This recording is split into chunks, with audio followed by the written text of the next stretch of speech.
As in Diana Kulesha, what's your worst date experience on bed?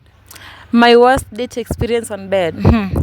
Kuna day fulani, kuna boy nilikuwa nimemcrushia. Hiyo kucrushia yote. Sasa baadaye akakuja akani approach. Tukaenda bed. Tukaanza wa 1-2 guy kufika hiyo place like kushika nini ya mki guy niliboeka nikatoka nikamwacha nikarudi kwangu.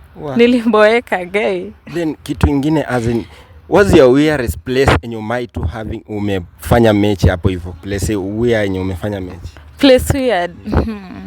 Commerce Plantation. Ulifeel aje? Guy ilikuwa fun but time. Watu wakatupata tukakimbia. Then as in style tu gani boy akikuweka una feel uko heaven? Kuna Doggy na Scorpion Kadunga, hizo mbili. Guy. Hizo hata nisi explain. Then ni kitu gani unaonanga kwa maisha as in kuwa regret kabisa?